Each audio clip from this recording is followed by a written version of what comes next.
ദേശാഭിമാനിയിൽ വന്ന വാർത്ത എന്താ? MSc വരുന്നു വിദേശ നിക്ഷേപവുമായി. LDF സർക്കാരിൻ്റെ ദീർഘവീക്ഷണം. എന്നിട്ട് പ്ലീസ് ഞാൻ ആൻസർ ചെയ്യുമ്പോൾ അങ്ങ് ഇടപെടാൻ പാടില്ല. പ്ലീസ് 3 ചോദ്യം ഒരേ ചോദ്യം ചോദിച്ചിട്ട് വീണ്ടും ഞാൻ സംസാരിക്കുമ്പോൾ ഇടപെടാൻ പാടില്ല. പ്ലീസ് ഒരു മര്യാദ പത്രസമ്മേളനത്തിൽ മാധ്യമപ്രവർത്തകനാണെങ്കിലും കാണിക്കണം. സംസാരിക്കുന്ന ഇടയിൽ ഇടപെടാൻ പാടില്ല. മറുപടി കേൾക്ക്. എന്നിട്ട് 13,000 കോടി രൂപ വരുന്നു.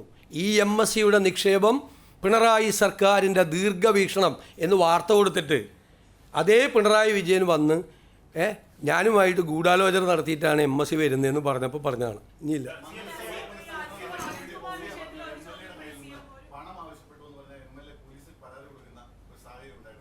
മന്ത്രിസഭ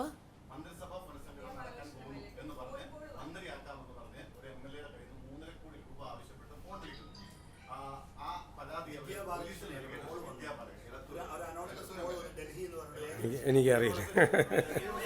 ഞാൻ അറിഞ്ഞില്ല. ഇപ്പോൾ എന്താ പുനഃസംഘടന? അല്ല, ഇപ്പോൾ പുനഃസംഘടന ഞാൻ അറിഞ്ഞില്ല കേട്ടോ.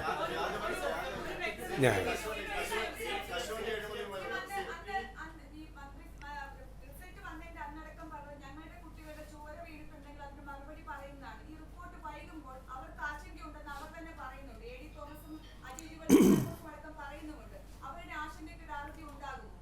ഏത് റിപ്പോർട്ട് എവിടെ വൈകിയെന്നാണ് നിങ്ങൾ തീരുമാനിച്ച പോരാ ഇത്?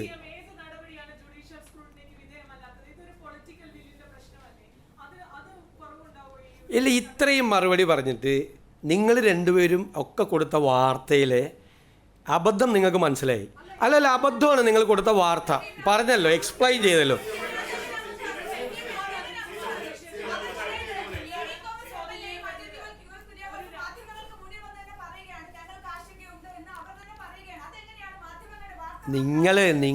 നിങ്ങളാണല്ലോ ഈ വാർത്ത ഉണ്ടാക്കിയത്. അജിത് കുമാറിനെ രക്ഷിക്കാനുള്ള ശ്രമം നടത്തുന്നു എന്നും പറഞ്ഞല്ലല്ല, നിങ്ങൾ വാർത്ത കൊടുത്തു. നിങ്ങളിപ്പോൾ അത് വഴിയിലായി. ആ ആഭ്യന്തരമന്ത്രി വളരെ ഭംഗിയായിട്ട് അത് വിശദീകരിച്ചു. നടപടിക്രമങ്ങൾ നിങ്ങളല്ല നടപടിയെടുക്കേണ്ടത്, മാധ്യമങ്ങളല്ല നടപടിയെടുക്കേണ്ടത്, ഗവൺമെൻറ്റാണ്. ഗവൺമെൻറ് അതിനൊരു പ്രൊസീജിയറുണ്ട്.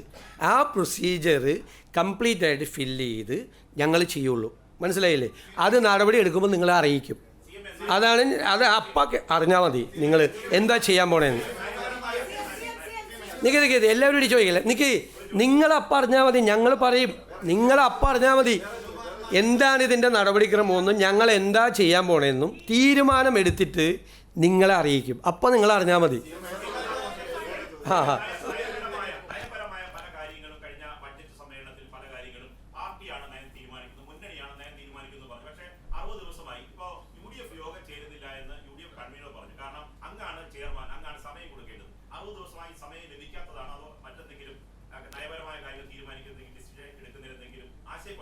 കൈരളിൽ നിന്ന് വന്ന നിർഭനായ LDF യോഗം ചേരാത്തതിനെ പറ്റി ഒരു പരാതിയില്ല.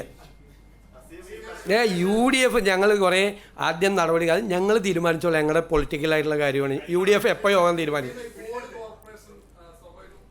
അതൊക്കെ വരുമെന്നേ. അതൊക്കെ സമയത്ത് വരും.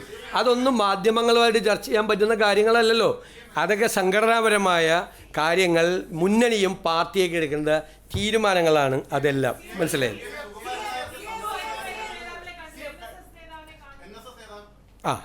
ഇനി അടുത്തത് വേറൊരു പഴയ മന്ത്രി പറയുന്നത് കേട്ടു.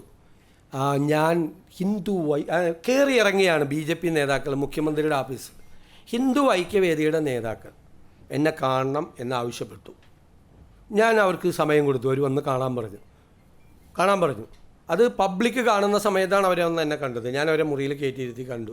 അതിൽ 2 പേര് എനിക്കെതിരായിട്ട് നിരന്തരമായ വ്യാപകമായ പ്രചരണം നടത്തിയിരുന്ന ആളുകളാണ്.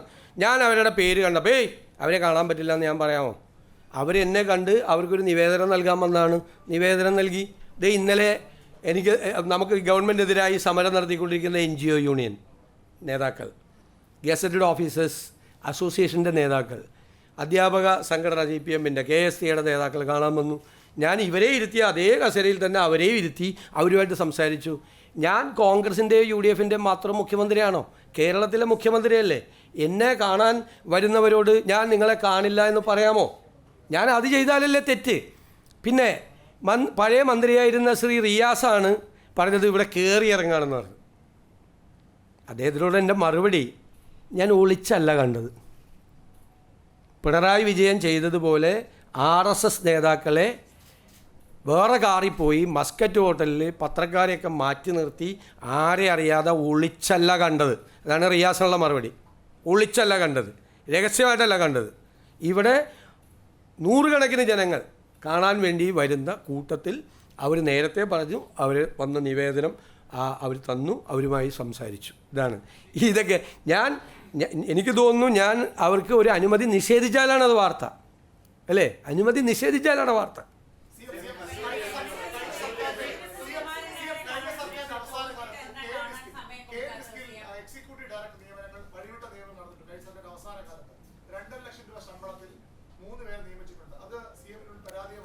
അതൊക്കെ പരിശോധിക്കാം നമുക്ക്.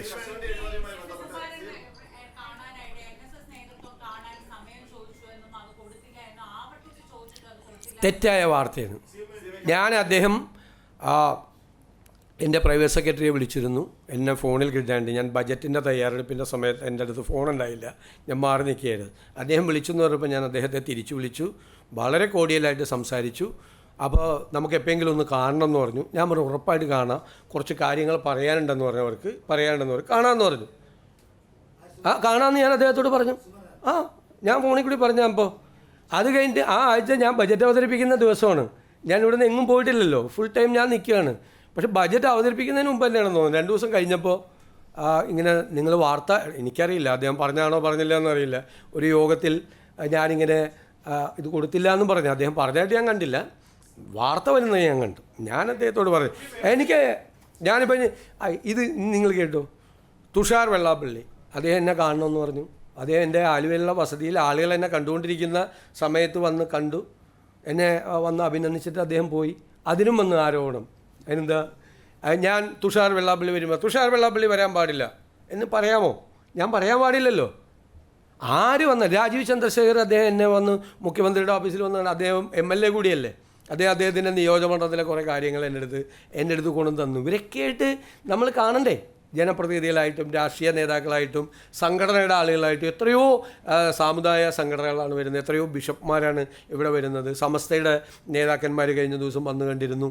അവർക്കൊക്കെ അവരുടേതായ മേഖലകളിലെ പ്രശ്നങ്ങൾ, അവരുടെ സാമൂഹ്യ പ്രശ്നങ്ങൾ, സ്ഥാപനങ്ങളുടെ പ്രശ്നങ്ങൾ, ഇതൊക്കെ നമ്മളോട് പറയാനുണ്ടാവും. അതുണ്ടാവും സ്വാഭാവികമായിട്ട്. അതിനെന്താ